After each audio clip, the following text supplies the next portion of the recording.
하나님 아버지 감사합니다. 오늘도 우리에게 하나님의 말씀인 성경의 역사를 배울 수 있는 시간을 허락해 주시고 주님 앞에 나오게 하시니 감사드립니다. 하나님 이것들을 통하여서 하나님의 말씀에 어떤 구성이 있는지를 알고 그 말씀이 우리 마음 가운데 와닿을 수 있는 계기가 될 수 있도록 도와주시옵소서. 하나님께서 이 시간도 성령으로 인도해 주실 줄 믿고 감사드리며 예수님의 이름으로 기도하옵나이다. 아멘.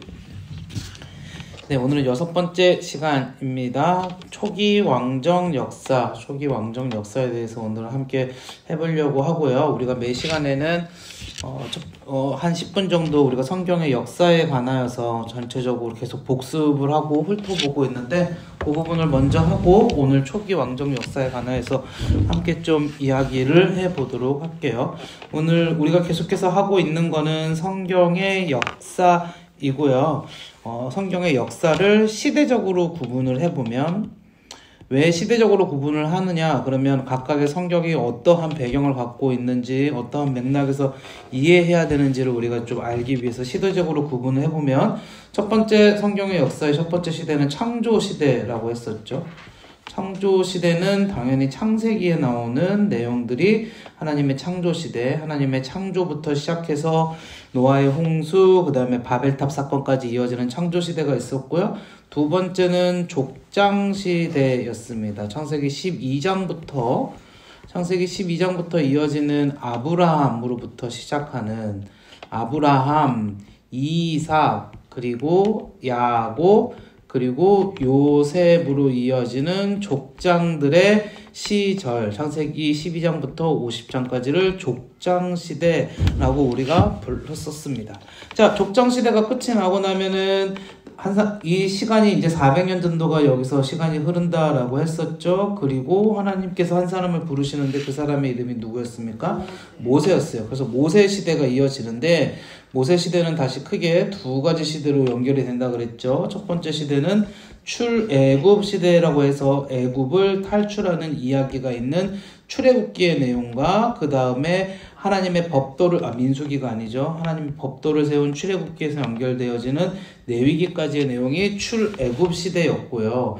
그 다음에는 광야 시대, 출애굽을 해서 광야에서 살아갔던 시대를 광야 시대라고 그랬고 그 내용은 민수기에 있다 그랬고 그 다음에 하나님께서 새로운 법을 주셨는데 그게 신명기라고 우리가 했었던 기억이 다 나실 거예요. 모세 시대가 끝나고 나면 이제 당연히 광야를 거쳐서 이스라엘 백성이 어디에 입성하게 됩니까? 가나안이라고 했던 하나님이 약속하신 땅에 입성하는데 이때를 가나안 정복 시대라고 부르다라고 했죠. 가나안 정복 시대는 여호수아라는 책이 하나님께서 이스라엘 백성을 어떻게 가나안에 입성시키셨는지에 관한 내용이었었고요. 가나안 정복 시대를 끝내고 나서 이제 각각의 지도자들이 나오는데 그 시대를 사사 시대라고 부르기로 했습니다. 13명의 사사들이 있었죠. 약 430년의 기간 동안 13명의 사사들의 시절이 나오고 그 다음에 나오는 시절이 뭐냐면 이제 왕정 시대예요. 자, 오늘 우리가 할 내용이 바로 이 왕정시대인데요. 왕정시대에는 다시 크게 세 가지로 나눠지거든요. 이거는 이제 처음 하는 내용인데 조금 다시 천천히. 자, 왕정시대에는, 크게 보면 초기 왕정시대를 볼 수가 있고요. 그냥 우리 쉽게 이렇게 생각해서 초기, 중기, 그리고 마지막에 뭐겠어? 당연히 말기겠죠. 초기 왕정시대에 관한 이야기는요. 우리가 오늘 이제 앞으로 할 건데 한 6명의 인물들만 좀 알면 돼요. 그 인물들이 누군지는 좀 이따 하기로 하고요. 그럼 중기는요. 중기 왕정 시대에 대한 내용은 이스라엘이 솔로몬 이후에 자, 솔로몬 왕 자, 이거 6명 하고 넘어가죠. 자, 초기 왕정 시대에는 초기 왕정 시대에는 사무엘상에 나옵니다. 사무엘상. 자, 그런데 이 사무엘상에는 누구의 이야기로부터 시작하냐? 사무엘상은 한나라는 여인의 이야기로부터 시작을 해요. 잘 알고 계시죠? 한나라는 여인의 이야기로부터 시작하는데 이 여인이 아들이 없어가지고 하나님 앞에 서원을 해서 아들을 얻었는데 그 아들의 이름이 누구였다? 네, 맞아요. 사무엘이었다. 그 아들의 이름이 사무엘이었다. 이 사무엘이라는 사람은 어떤 사람이냐면 이스라엘의 마지막 사사이자 첫 번째는 아니고 선지자예요. 선지자. 이스라엘의 마지막 사사이자 선지자예요. 하나님께서 이 사무엘을 세워서 하신 일은 분명하고 정확합니다.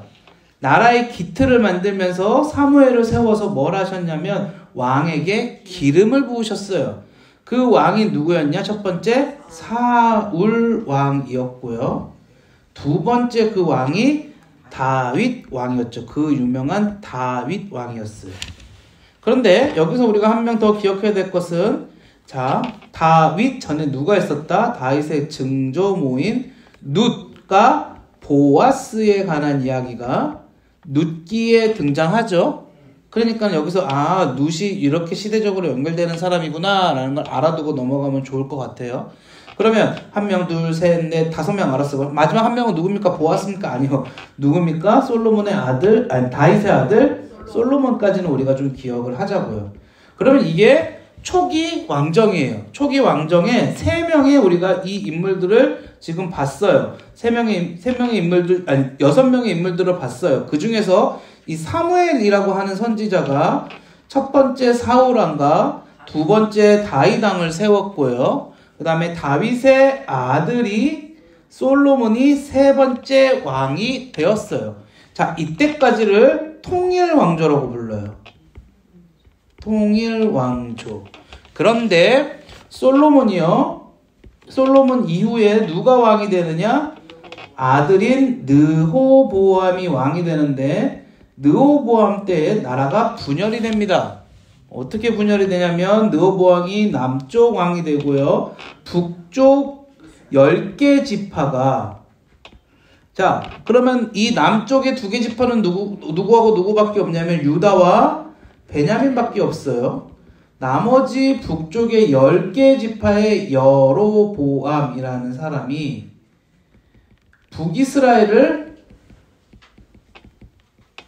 북이스라엘로 나눠져요. 자, 그러면서 이 중기 때는 이거 이제 우리가 다음 시간에 할 겁니다. 오늘은 초기만 합니다. 근데 제가 미리 한번 이거 전체적인 역사를 설명해 드려야지 편하니까 말씀드리는 거예요. 중기 때는 남북 왕조의 역사를 함께 생각해야 되는데, 자, 이게 무슨 말이냐? 중기 때는요, 남북 왕조가 새로 때때로 대립하기도 하고요, 같이 연합하기도 하고요, 여러 가지 이 갈등의 구조가 벌어지기도 하는 일들이 막 계속해서 벌어져요. 그러면서 여러분, 그 가운데 우리가 그 유명했던 아합 왕도 나오고요, 이세벨도 나오고, 그러면서 남유다에도 뭐 여러 가지 왕들이 계속 등장을 하거든요.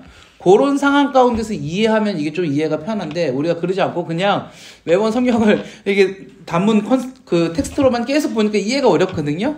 다음 시간에 그걸 좀 할 거고요. 그래서 중기는 이 남북 왕조가 어떻게 그 왕조가 서로 이렇게 얽히고 설키면서 또 주변에 이민족들이 침입하느냐의 역사라고 생각하시면 좋을 것 같아요. 자, 그럼 이제 초기는 오늘 할 거니까 넘어가고, 그럼 말기는요? 여러분, 말기는 자연스럽게 지금 왕정시대 다음에 우리가 계속해서 공부했을 때 왕정시대 다음을 우리가 무슨 시대라고 외웠었죠? 맞아요. 포로시대라고 했잖아요. 근데 이 왕정시대의 말기 이퀄 뭐가 되는 거죠? 네, 포로시대가 되는 거예요. 망령시대 말기 이퀄 포로시대가 돼요. 이때 북이스라엘이 먼저 아시리아에 멸망했고요. 그 다음에 남유다가 바벨론에 의하여서 멸망을 했었죠. 포로시대 이퀄 말기입니다. 그래서 왕정시대를 크게 세 개로 나눴죠. 초기는 통일, 중기는 남북 분열 시기, 말기는 포로시대라고 이해하면 편하실 것 같아요. 자, 포로시대는 자연스럽게 포로로 끌려갔다가 포로에서 귀환하는 포로 귀환 시대로 이어진다라고 말씀을 드렸었고요. 포로 귀환 시대가 끝이 나고 나면 사실상 구약이 끝나요. 구약의 역사적인 내용은 여기까지입니다. 그러면 구약서 이제 어디로 넘어가요? 신약에서 넘어가는데 성경책에는 나오지 않은 역사가 있어요. 그게 약 400년의 시간이에요. 또 여기를 우리가 이렇게 부른다라고 했어요. 신구약 중간시대다라고 부른다고 했어요.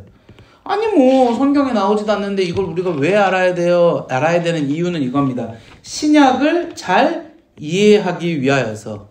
신약을 잘 이해하기 위하여서 우리 그렇잖아요. 뭐 어떤 내용을 볼 때 그 배경을 알아야지 그 내용이 잘 이해가 될 거 아닙니까? 신약을 잘 이용하기 위해서 우리는 신구약 중간시대를 알면 참 도움이 된다. 이해되시죠? 자, 신약시대는 다시 우리가 크게 두 가지 시대로 나눌 수 있다고 그랬어요. 신약시대는 시간적으로도 짧고 해서 두 가지로만 나누면 된다고 그랬습니다. 첫 번째가 뭐였죠?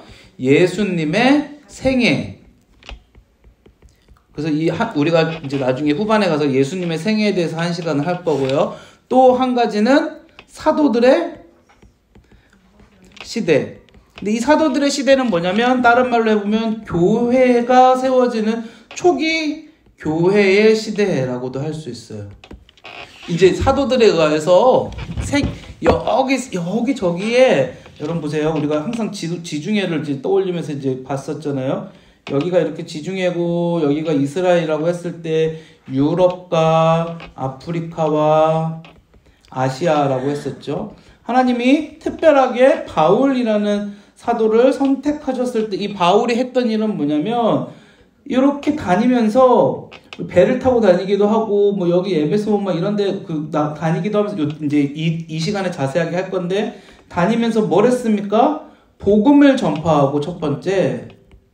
두 번째, 자, 여기 어디 교회를 갔어요? 여기가 이제 고린도 교회를 갔어요. 고린도 교회를 가서 복음을 전파한 후에 그 다음에 뭐 하냐면 교회를 설립하는 거예요.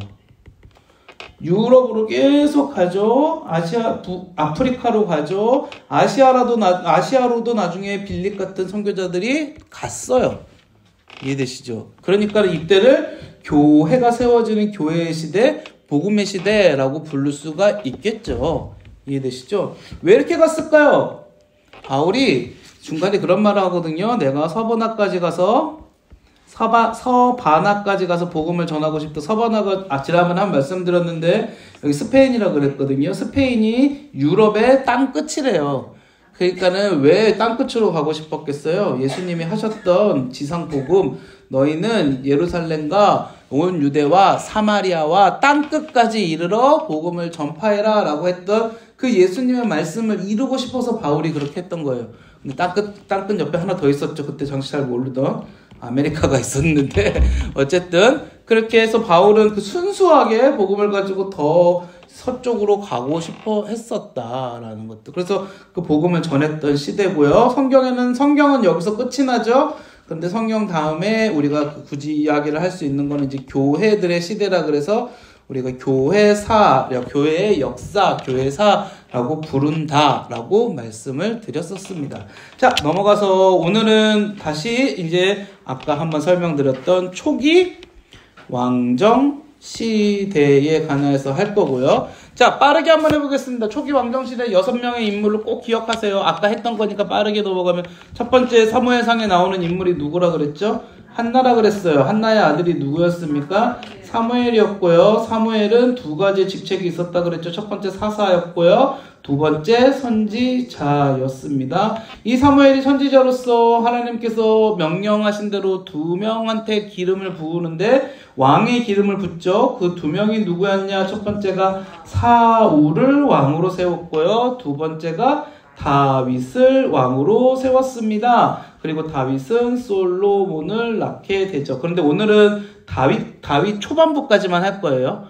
네, 다음 주에 이제 다윗 후반부, 이 초기 왕정을 좀 나눠서 할 겁니다. 시간이 너무 오래 걸려서. 자, 그래서 솔로몬을 낳게 되고, 다윗의 할머니가, 증조 할머니가 룻이었다. 여러분, 한나는 어떤 사람이었죠? 이제 한나 이야기부터 한번 시작을 해보도록 할게요. 여러분, 한나가 누구랑 결혼했었죠? 엘가나하고 결혼을 했었죠. 엘가나하고 결혼을 했었어요. 자, 근데 이 엘가나는 어느 지파 사람일까요? 엘가나는 에브라임 지파 사람입니다. 에브라임 지파 사람입니다. 자, 제가 우리 지난주에 봤던 지도 혹시 기억하실지 모르겠는데 지난주에 지파가 나눠져 있는 지도가 있었거든요. 혹시 지금 이 지도 보이시죠? 왼쪽에 있는 지도 보이시죠? 자, 보시면 자, 여기서 보시면 에브라임이 어디 있을까요? 여기 있네요. 에브라임이. 자, 에브라임이 여기에 있습니다. 에브라임. 자, 그 유명한 유다 지파는 어디 있죠? 여기 있어요. 가운데 지금 뭐가 끼어 있죠? 베냐민이 끼어져 있죠? 베냐민 산지. 이 지파별로 나눴을 때. 자, 여러분, 이 에브라임 지파는 우리가 요셉의 계통이라고, 요셉의 두 아들이 므낫세와 에브라임이 있었는데, 차자인 에브라임이 장자의 축복을 받았었죠. 지난번에 했던 거 기억하시죠? 그래서 에브라임 지파는 요셉의 지파인데, 이스라엘에서 가장 큰 지파가 어느 지파라 그랬어요? 두 지파가 에브라임 지파와 유다 지파라 그랬어요. 그냥 재미로 들으세요. 재미로 에브라임 지파에서 누가 나오냐면 방금 말씀드린 사무엘이 나와요. 베냐민 지파에서 사울입니다. 유다 지파에서 누가 나왔죠? 다윗이 나오는 거예요. 네, 이렇게 보시면 돼요. 이것도 그 지파별로 하나님께서 분배하고 안배하신 이유가 있는데 그거 좀 이따 나중에 하도록 하고요. 자, 여러분 보시면 그래서 이스라엘의 중심 지역은 여기에요. 지금 보신 여기 요 부분들 있죠. 여기가 지금 이스라엘의 중심이에요. 여기가 이스라엘의 중심. 왜 여기가 이스라엘의 중심이에요? 요 바깥은 사실상 아직 그 이민족하고 저기하고 또 지파들이 너무 연약한 지파들도 많고요. 여기가 중심이었다. 요 당시만 해도 우리가 이것을 좀 머릿속에 기억하고 넘어가면 편할 것 같아요. 자, 그래서 자 계속해서 한나는 엘가나의 부인이었는데 엘가나는 에브라임 지파 사람이었는데 한나는 엘가나한테는 부인이 한 명 더 있었죠. 분인나라고. 근데 한나는 자녀가 없었고 자녀를 서원해서 가졌습니다. 그 자녀가 누구였죠? 사무엘이었어요. 그리고 하나님이 한나는 그 서원을 지켰죠. 애가 젖대기를 기다렸다가 사무엘을 어떻게 합니까? 실로로 보냅니다. 실로는 솔로몬이 성전을 짓기 전까지 하나님의 성막이 존재했던 곳이에요. 여기에 뭐가 있었어요? 실로에 뭐가 있었죠?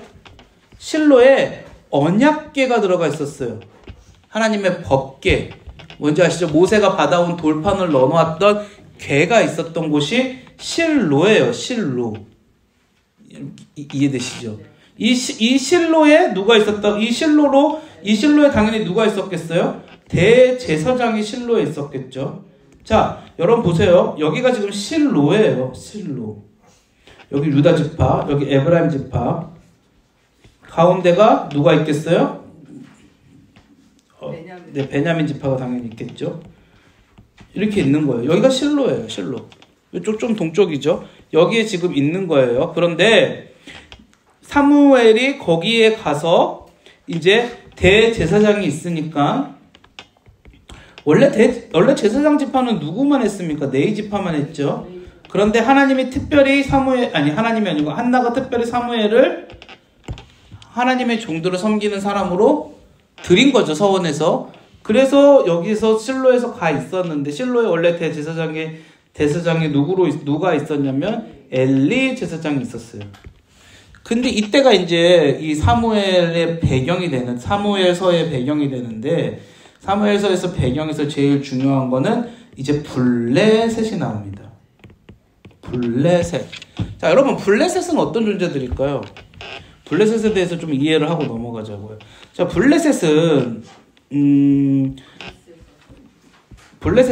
자 보세요. 여기 다시 보시면 블레셋은 요쪽 지역이 블레셋의 지역이었어요. 요쪽 지역, 그러니까 서부 해안 블레셋 평야라고 돼 있는 곳. 요쪽 지역이 블레셋의 지역이에요. 블레셋이 대적하는 사람들은 누굴까요? 당연히 제일 많이 대적하게 되는 사람은 유다가 돼요. 왜냐면 가운데 지금 뭐가 있죠? 평지 셰펠라가 있잖아요. 평지 세펠라가 있어요. 그러니까 영토 전쟁을 벌이게 되면 여러분 보세요. 여기 네게부 남방은 지난주에 지리하면서 가르쳐드렸는데 여기는 광야라고 했어요. 여긴 내려갈 일이 없겠죠. 여긴 안 내려가요. 블레셋의 입장에서는 어디를 차지해야 되냐면 첫 번째 샤론 평야로 올라가서 이스라엘 평야로 들어가야 돼요.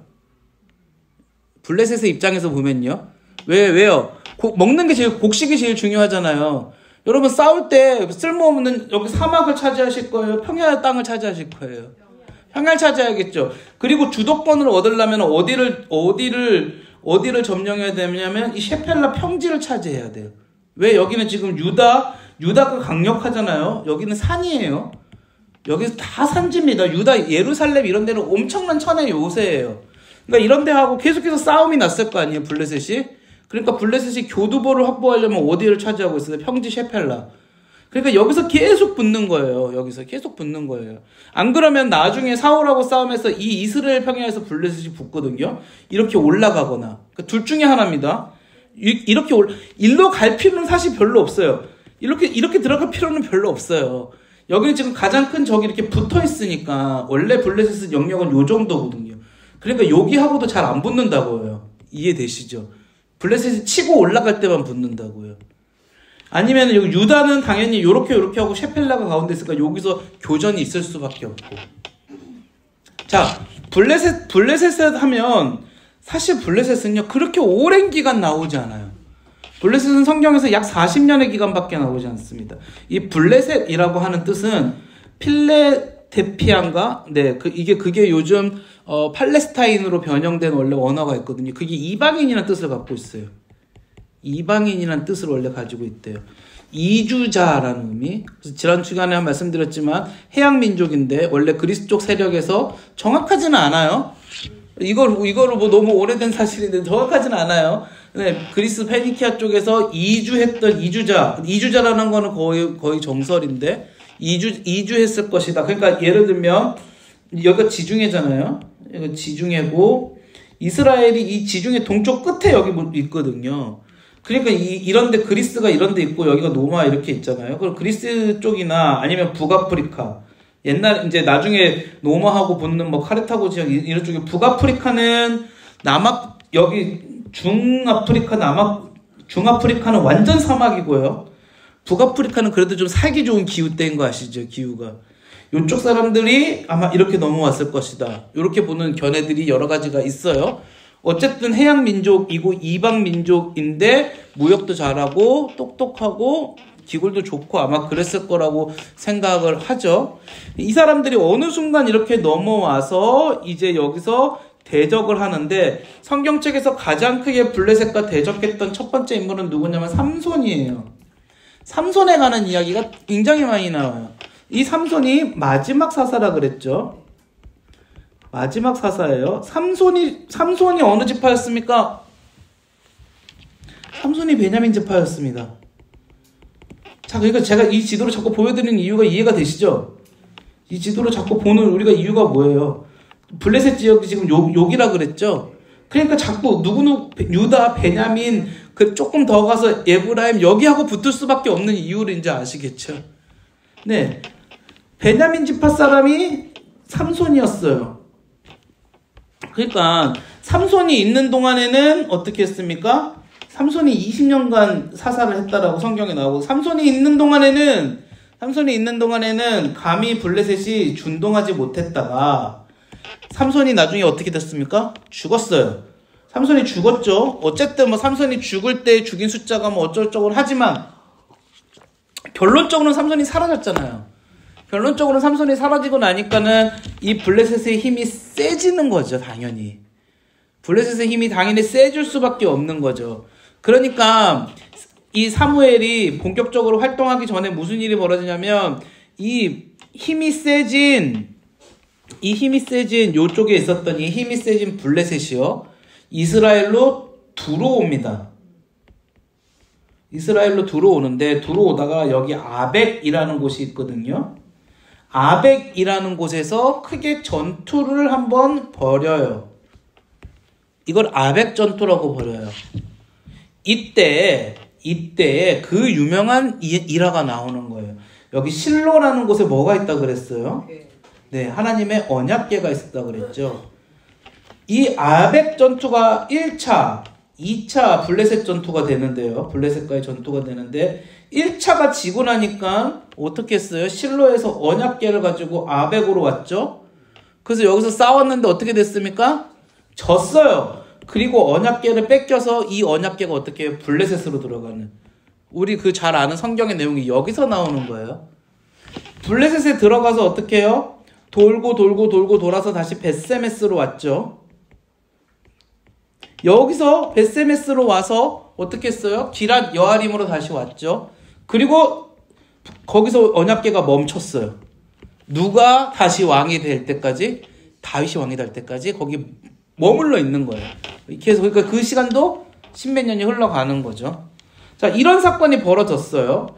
언약궤 얘기는 좀 이따 하기로 하고, 이런 사건이 벌어지니까 자, 블레셋과 이스라엘의 입장을 각각 한번 우리가 생각해 볼까요? 블레셋과 이스라엘의 입장. 블레셋은 완전히 사기가 올랐겠죠, 처음에. 물론 언약궤가 와서 넘어지고 했겠지만 블레셋은 사기가 올라왔어요. 이스라엘은 어땠을까요? 이거 엄청 치욕이잖아요. 하나님의 궤를 뺏겼잖아요. 자, 이스라엘이 여기서 뭐를 요구하느냐? 우리에게 왕을 달라고 요구를 합니다. 왜 이 시점에서 왕을 달라고 요구를 할까요? 이스라엘이?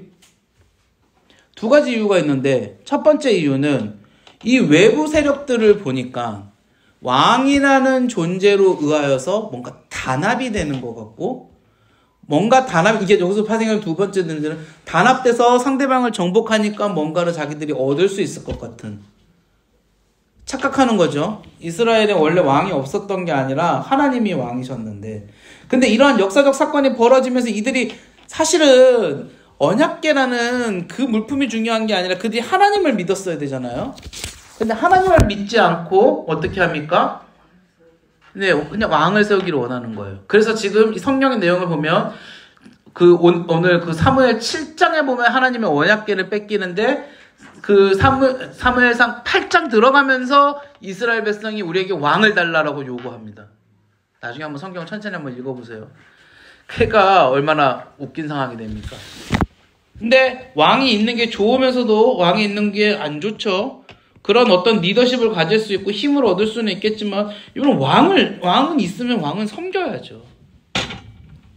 인간 왕은 하나님 같지 않아서 자신의 욕심을 부리기도 하고 자신의 권력을 남용하기도 하면서 힘을 발휘하는 순간 어떻게 합니까? 이스라엘이 큰 곤란에 처할 수 있는데, 어쨌든 그래서 하나님께서 사무엘한테 왕을 세우라라고 하세요. 그리고 왕을 세워요. 그 왕이 누굽니까? 사울이 되는 거예요. 맞아요. 그 왕이 사울이 되었어요. 그래서 사무엘이 어떻게 합니까? 처음에 자, 이제 우리 사울이 왕이 되는 과정을 한번 살짝 볼까요? 자, 그래서 블레셋까지 내용을 이야기했었고, 자, 그래서 사울은 베냐민 지파라고 그랬습니다. 지파를 그냥 이해해 주면은 지도와 지파를 함께 이해하면 좀 편해요. 사무엘은 에브라임 지파고요. 그래서 사울이 어떻게 했어요? 어떤 사건을 하나 겪는데, 아버지의 암나귀를 잃어버려서 이 암나귀를 찾으러 다니다가 나마라는 곳에서 누구를 만났습니까? 사무엘을 만났고요. 그 사무엘이 이 사울에게 왕으로 기름을 부었죠. 사울이 왕이 되는 과정, 첫 번째, 하나님이 기름을 부으셨다. 두 번째, 이 왕이 되는 과정이 있어요. 이걸 들어보세요. 두 번째, 미스바에서 제비를 뽑았다. 자, 사람들은요, 우리가 잘 성경을 이해를 못하면 미스바에서 제비를 뽑았다? 아, 사울이 왕이 되었구나 라고 생각해요. 아니에요. 왕으로 뽑힌 거예요. 이 표현이 맞진 않은데, 굳이 따지자면 우리나라 대통령을 뽑고 나서 대통령 인수인계하는 기간? 이거 안 맞는 표현이지만 왕으로 뽑힌 거예요. 그러면 그때 이스라엘 사람들이 사울에 대해서 어떻게 생각했을까요? 이스라엘은 사울을 맞아요. 신뢰하지 않았어요. 왜요? 신뢰할 꼰덕지가 없었어요. 사울은 키가 크고 용모가 준수하고, 저랑 반대라서 좀 부러운 사람이긴 한데, 그렇게 해서 사람들한테 매력이 있었을 수는 있겠죠. 근데 매력이 있는 거하고 지도자가 되는 거는 다른 문제다. 그러니까 어떻게 했겠어요? 이스라엘 사람들이 사울을 아직 신뢰하지 않는 거예요. 그런데 하나님께서 사울한테 기름을 부으시고 미스바에서 제비가 뽑힌 다음에 전쟁이 벌어집니다. 전쟁이 벌어져요. 중요한 것은 이스라엘에게는 블레셋만 이방 적이 아니었다라는 거예요.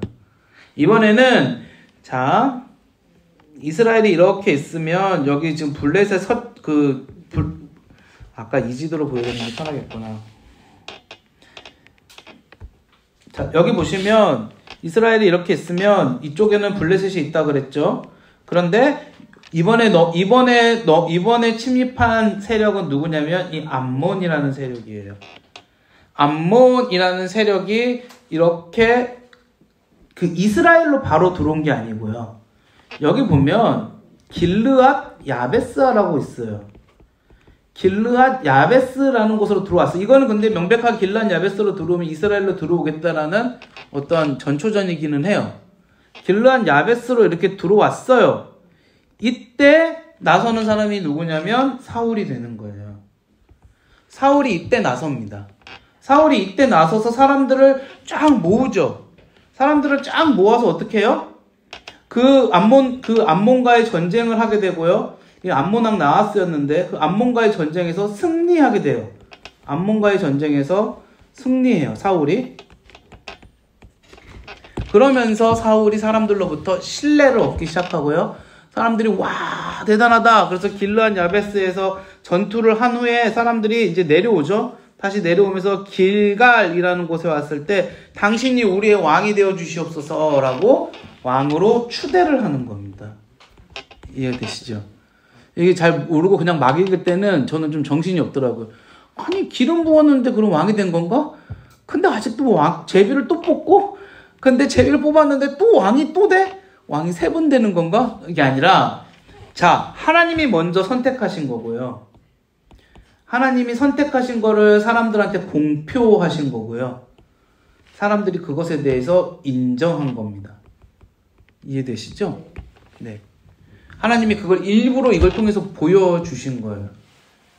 그런데 역사적으로는 우리가 한 가지 생각해 볼 거는, 여러분 길르앗 야베스가 이렇게 넘어왔을 때, 아니 길르앗 야베스가 아니고 암몬이 길르앗 야베스를 쳤을 때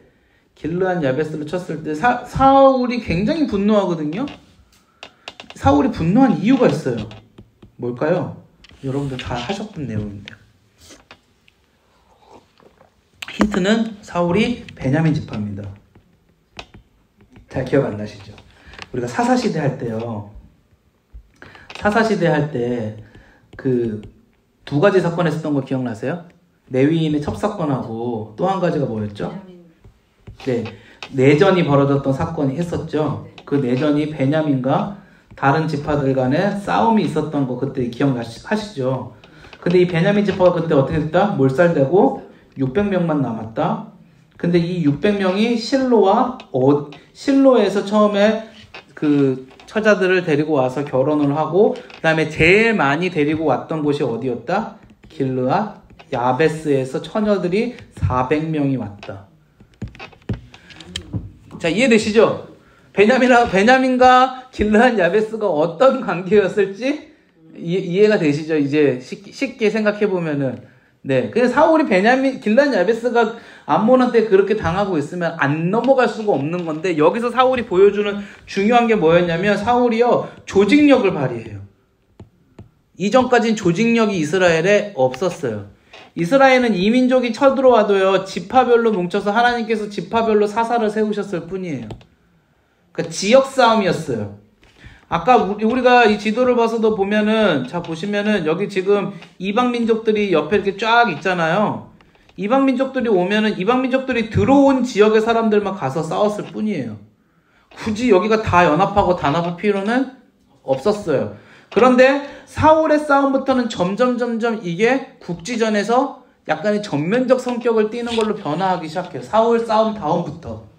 그리고 이방 민족도 점점점 세력이 커져요. 그러면서 사울이 여기 있는 사람들에게 다 전령을 보내서 어떻게 한 거예요? 너희들 지금 우리나라가 이렇게 하고 있는데, 그리고 사울이 조직력을 발휘하고 리더십을 발휘하면서 이제 진짜 왕정 시대로 넘어가는 거예요. 사울이 경험했던 게 그러한 시대였다라는 겁니다. 자, 이제 우리가 사울을 좀 정리를 해볼게요. 그래서 사울을 정리하면, 사울은요 원래 촌사람이었고 아버지를 돕는 베냐민 지파 사람이었는데 왕으로 추대됐죠. 왕으로 추대되는 과정이, 첫 번째는 기름을 부었고요, 두 번째는 제비가 뽑혔고요, 세 번째는 사람들에 의해서 전쟁을 치른 후에, 이게 암몬 왕 나하스와의 전쟁이었죠. 나하스와의 전쟁을 치른 후에 추대가 되었습니다. 이렇게 해서 사울이 왕이 되었죠.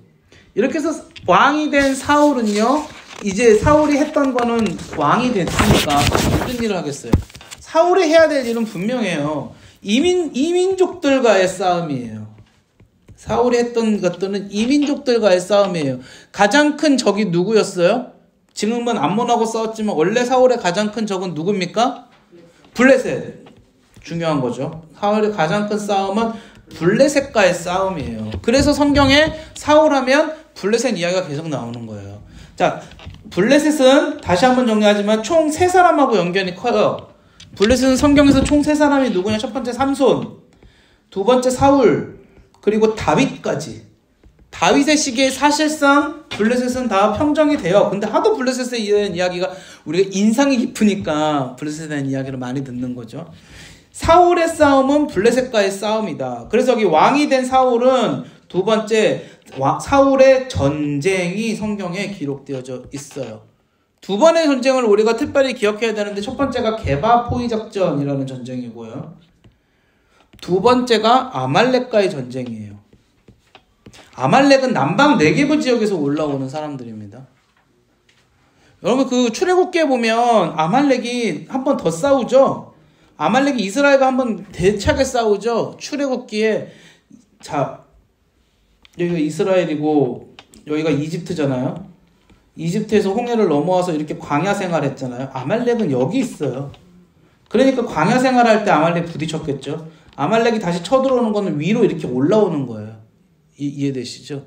아말렉은 요쪽에 있는 존재들입니다. 위로 올라오거나 이스라엘이 여기 있을 때 이렇게 내려와서 이렇게 해서 싸웠던, 되게 거친 민족이죠. 황량한 지역에 살았던 민족이기 때문에. 그러니까 아말렉은 싸움도 잘하고 막 그런다고 나오는 게, 환경 자체가 거칠었거든요, 아말렉은. 자, 그래서 게바 포위 작전은요, 우리가 그 유명한 게바 포위 작전은 요나단부터 사실 시작한, 요나단과 저는 이거 갑자기 요나단이 튀어나와가지고 처음에 예전에 성경 읽을 때 잘 이해가 안 됐는데, 자, 우리 한번 보자고요.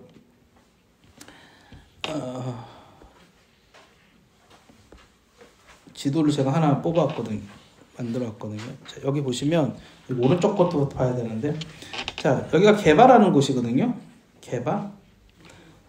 네, 이 게바라는 곳이, 자, 이제 여기 지도가 잘려 있는데, 이 왼쪽 이 왼쪽 부분이 원래 요 위 왼쪽 부분이 블레셋의 진영이에요. 근데 이 블레셋이 이렇게 쑥 들어와서 게바에다가 전진기지를 하나 세웠어요. 전진기지를 하나 세웠어요. 이때 이제 삼손이 죽고 사울이 왕이 되었던 초기 모습이거든요. 전진기지를 하나 세우니까, 이제 요나단은 누굽니까? 사울의 아들이었죠. 사울의 아들 요나단은 굉장히 용감한 사람이었던 것 같아요. 그리고 하나님을 완전히 잘 믿었던 사람이고요. 요나단이 기브와의 진을 쳤고, 믹마스라고 하는 곳에 사울의 2,000명, 그러니까 여기서 그 사울이 2,000명을 가지고 있었고요, 여기서 요나단이 1,000명을 가지고 있었습니다. 2,000명과 1,000명이 있었죠. 근데 요나단이 여기서부터 기브아에서 이렇게 해서 게바를 쳐서 올라갔어요. 습격을 한 거예요. 기습작전. 그러면은 어떤 작전이었겠어요? 이 게바 사람들이 도망을 갈 때 믹마스에서 어떻게 하겠다? 내려오겠다. 그럼 포위가 되는 거잖아요. 이해되시죠? 상황이. 네, 그럼 포위가 되는 거잖아요. 여기서는 올라가고 여기서는 내려오겠다. 이렇게 생각을 한 거죠. 그리고 요나단이 쳐서 진짜 이기고 얘네들은 몰아내고 게바가 이렇게 도망가고 있었어요. 그러면 믹마스에서 사울이 이렇게 들어오면 돼요. 근데 사울이 여기가 블레셋 본진이거든요. 본진이 블레셋이 믹마스로 이렇게 토벌군을 이렇게 내려보내니까 사울이 어떻게 해요? 무서워져가지고 길갈로 도망을 가요. 그게 사무엘상 13장에 나오는 내용이에요. 길갈로 이렇게 도망을 가요. 그러니까는 누가 이제 문제가 되겠습니까? 네, 요나단이 문제가 되는 거죠. 요나단이 이제 여기서 문제가 되는 거죠. 그리고 나서 요나단은 그래도 끝까지 어디로 올라가요? 어디로? 믹마스로 올라갑니다. 요나단 되게 담대하게 이렇게 올라갔고요. 여기 올라가서 요나단이 뭐 했냐면 승리했어요. 그러니까 사울이 길갈에 있다가 어떻게 해요? 다시 돌아오는 거예요. 길갈에 있던 그 옆에 있는 지도를 이제 볼게요. 길갈이 요나단이 이렇게 올라가서 승리하니까 길갈에 있던 사울이 이렇게 올라왔죠. 근데 사울이 여기 와서 그 엉뚱한 그 명령을 내리는, 너희는 하루 동안 먹지도 마시지도 말고 추격하라. 블레셋군이 이렇게 어디로 자기 땅으로 이렇게 도망가고 있는데 추격하라. 그 엉뚱한 명령을 내렸던 사울의 모습이 여기서 나타나는 겁니다. 자, 이게 사울이 왕이 되고 했던 첫 번째 전쟁이었고요. 두 번째 전쟁은 아말렉과의 전쟁이었죠. 이거는 뭐 그냥 볼 것도 없어요. 아말렉이 이렇게 들어왔는데 사울이 어떻게 했어? 오히려 밀어내고 아말렉 쪽을 치고 내려갔었죠. 근데 하나님이 어떻게 했습니까? 진멸하라 그랬는데 사울이 진멸하지 않고 어떻게 해요? 거기 있는 것들을 탐하죠. 거기에 있는 재물을 탐해요. 재물과 양과 소와 염소와 이런 것들을 탐해요. 그럼 그 하나님이 진멸하라 그랬던 것들을 다 채우죠. 그래갖고 어떻게 합니까? 하나님이 그때 사울을 버리십니다.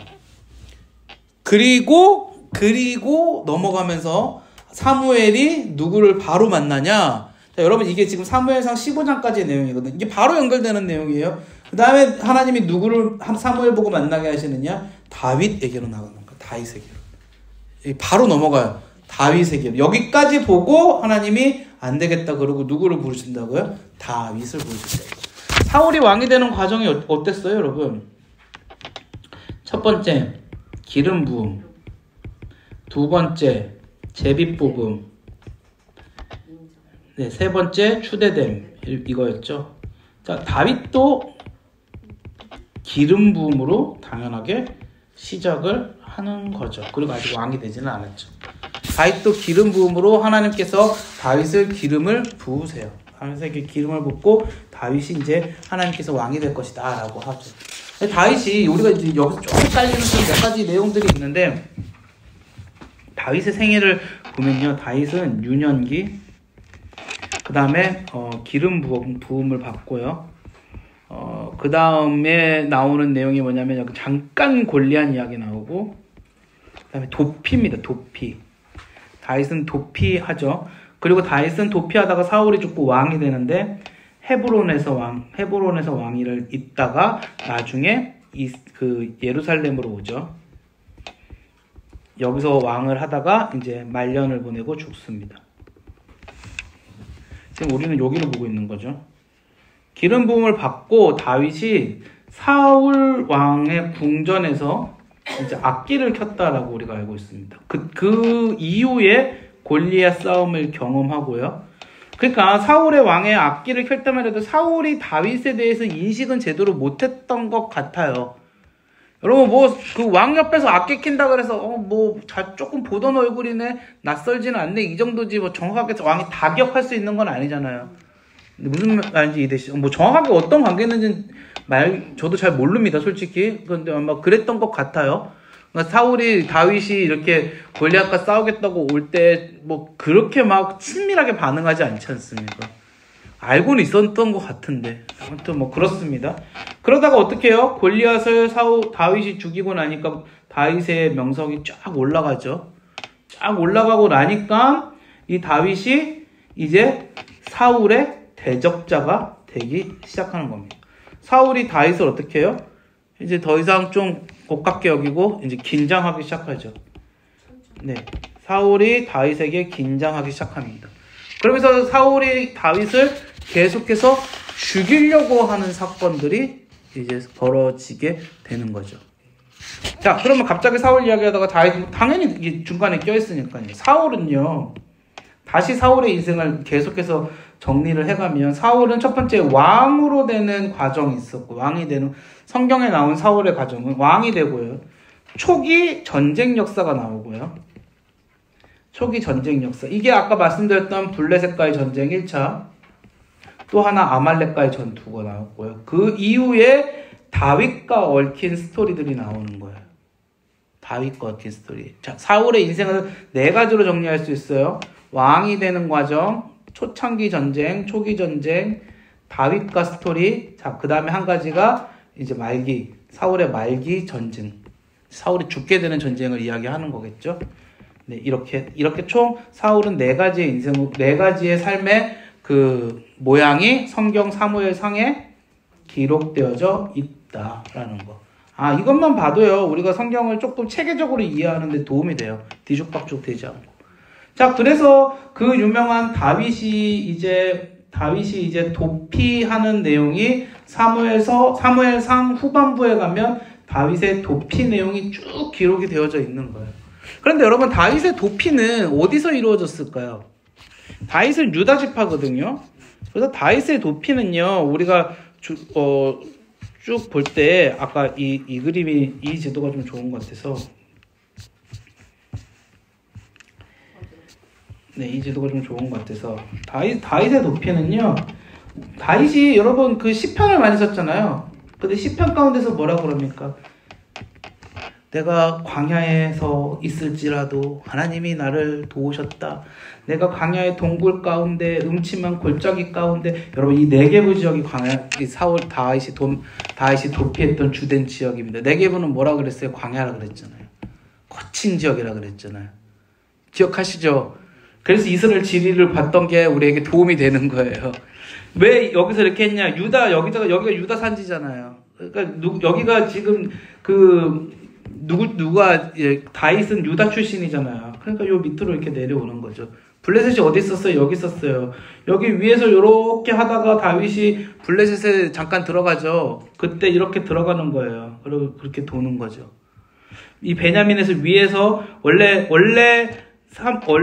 그 사울의 근거지는 당연히 베냐민 쪽이 될 수밖에 없겠죠. 베냐민하고 유다하고 같이 좀 힘을 합치니까 여기서부터 사울은 이렇게 해서 내려와서 다윗을 찾는 거고, 그러니까 다윗은 도망갈 데가 이쪽밖에 없는 거예요. 여기서 이렇게 빙글빙글 도는 겁니다.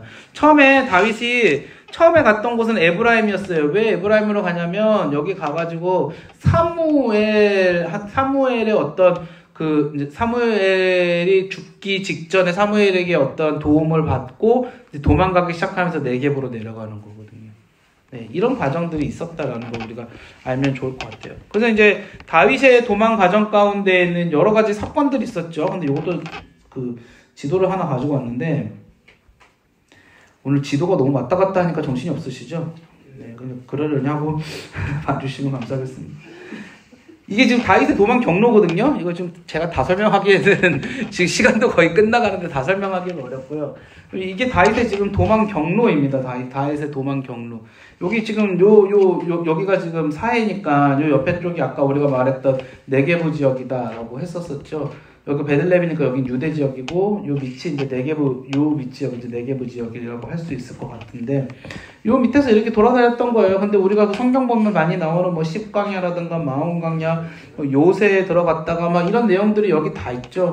가드, 에글론 여기가 어디입니까? 블레셋이죠. 가드, 에글론 위에 있죠. 이제 더 위로 올라가면 여기 뭐 아스돗 있고, 뭐 가사 있고, 뭐 이런 거고요. 네. 요쪽이 블레셋 쪽이고요. 여기가 블레셋, 여기 블레셋 옆이 어디겠어요? 유대고요. 여기가 지금 네게부 광야. 자, 다윗은 요 아래에서 요렇게 돌면서 지금 도망 다니고 있었다라는 거.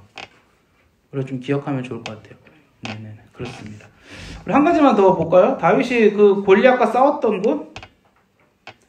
다윗이 골리앗과 싸웠던 곳이 보면 여기 엘라 골짜기라는 곳이거든요. 엘라 골짜기. 여기가 지금 가드죠. 여기 이스라엘 진이 이렇게 있고 블레셋 진이 있고 이 골짜기가 있죠. 골짜기를 두고 싸운 거예요. 그러니까 어떻게 해요? 여기서 골리앗이 와가지고 소리치면서 이스라엘에게 대적하고 이제 올라가고 막 이제 이런 그 경험들이 있었던. 그러니까 쉽게 블레셋도 넘어오지 못하는 겁니다. 이제 골짜기가 있으니까는 이제 승기를 잡았을 때 가야지. 골짜기는 내려가 또 올라가야 되는데 승기를 안 잡고 그냥 막 가면 아무리 우리 군대가 강해도 밀려버릴 수밖에 없잖아요. 그러니까 거기서 대치를 오랫동안 했던 거예요.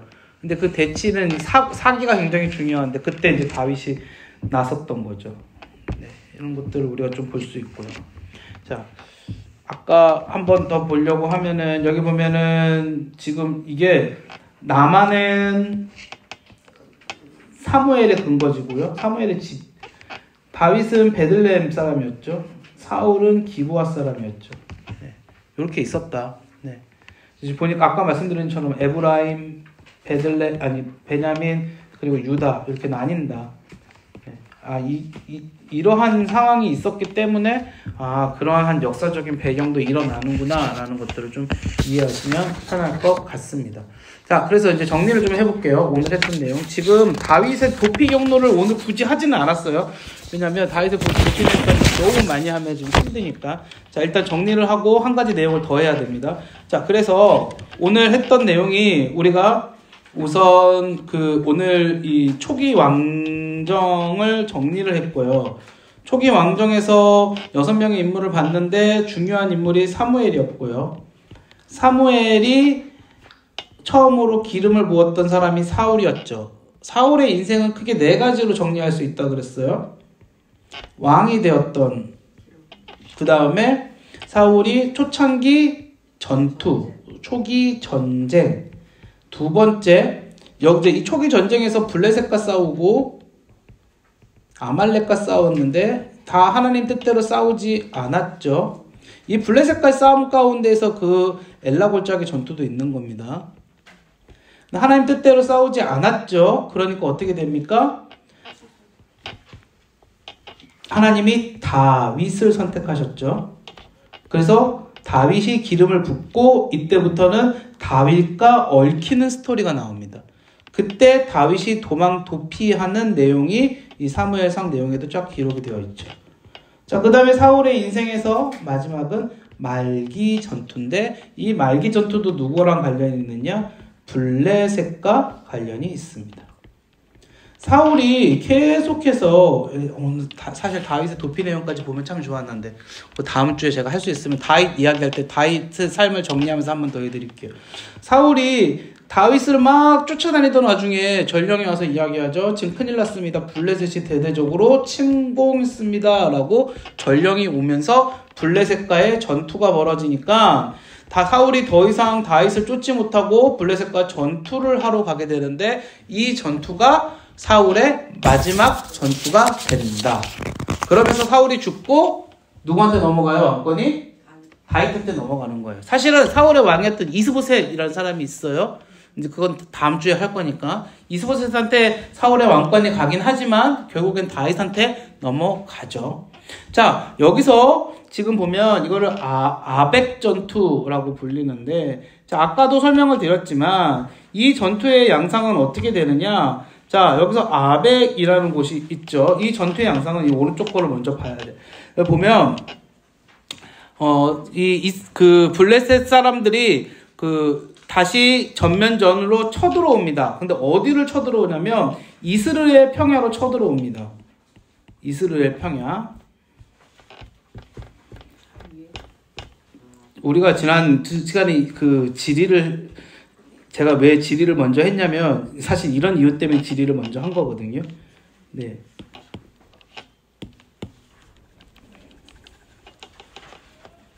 이스라엘 평야가 어디 있습니까? 여러분. 네, 위에 있죠. 여기 있습니다. 여기 블레셋 사람들이 아까 제가 처음에 설명을 드렸죠. 이렇게 가는 거 아니면 이렇게 가는 거라고. 이렇게 넘어왔어요. 그러니까 지금 다윗을 쫓기 위해서 이렇게 내려왔던 사울은 어떻게 해야 돼요? 얘네들을 막기 위해서 이렇게 올라가야 되는 상황이죠. 그래서 사울이 이렇게 올라갔어요. 그래서 이곳에서 이제 본격적인 전투가 벌어지는 거예요. 그런데 사울이 여기서 이게 싸움을 하다가 한 가지 잘못한 것이 있죠. 그게 뭡니까? 사울이 여기서 싸움을 하다가 엔돌의 신접한 여인을 찾아가죠. 거기서 죽은 사무엘을 봅니다. 재밌는 거는 이때 한 가지 더 사건이 벌어지는데 다윗이 있었죠.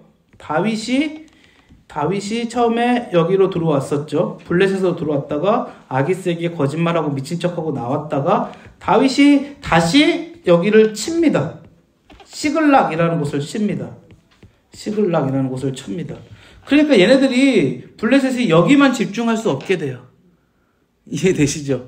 다윗이 굉장히 그 민족적인 여기 같이 치는, 물론 다윗이 얘네들한테 지금 당한 게 있어서 복수한 거긴 하지만 치니까 여기서 또 나름대로 역사가 이렇게 돌아가는 거죠. 얘네들이 이렇게 자꾸 비었다가 다시 돌아가는 상황 가운데서. 그런데 이제 사울은 이제 자기가 이겼음에도 불구하고 계속 우울증에 걸리고 여기서는 이제 전쟁이 끝나지가 않는 거죠. 그러니까 엔돌에서 신접한 여인을 부르고 막 이러다가 하나님이 이제 완전히 떠나시고 다시 블레셋이 들어와서 여기 전투를 벌이는데 여기서 결국은 전투에서 패배를 하게 되고요. 여기가 어디서 결정적으로 패배를 하느냐? 길보아 산지라고 하는 곳에서 결정적으로 길보아 산지에서 패배를 하게 되고요. 여기 길보아 산에서 여기 사울이 어떻게 합니까? 자살을 합니다.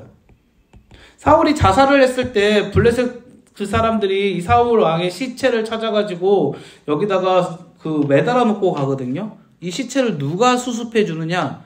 누가 수습해 줄 것 같아? 옆에 누가 있죠? 길르앗 야베스 사람들이 와서 시체를 수습해 주는 거예요. 길르앗 야베스 사람들이 어떤 사람들이었어요? 네, 맞아요. 아까 처음에. 네, 사울이 처음에 전쟁을 벌였던 게 암몬이 길르앗 야베스로 쳐들어왔을 때 여기를 같이 지켜주기 위해서 사람을 보냈었잖아요. 기억하시죠? 네, 이런 상황들이 있기 때문에. 그러면 사울이 지금 다른 나라와 전쟁했던 겁니까? 아니, 그게 아니고요. 이게 좀 복잡한데 이 오른쪽도 이스라엘 땅이에요. 하나님이 주신. 아니, 뭔 소리예요? 여기 암몬 모압 적혀 있고 암몬 적혀 있고 길앗 적혀 있는데 어떻게 이스라엘 땅이에요? 이 오른쪽도 이스라엘 지파들이 다 이미 분배되어져 있었어요. 요단 동편 지파들이라 그래서. 근데 아직 차지하지를 못했던 거였고요. 아직 여기 살고 있었던 이스라엘 사람들이 있었는데 암몬과 섞여 살고 막 이러는 거예요. 세력적으로. 이해되시죠? 명확하게 영토의 개념이 쫙쫙쫙쫙 그어진 건 아니라는 거죠. 네. 그렇게 해서 여기서 이제 사울이 최후를 맞게 되고 다윗이 본격적으로 왕위를 계승하는 이제 사건이 이제 이어집니다.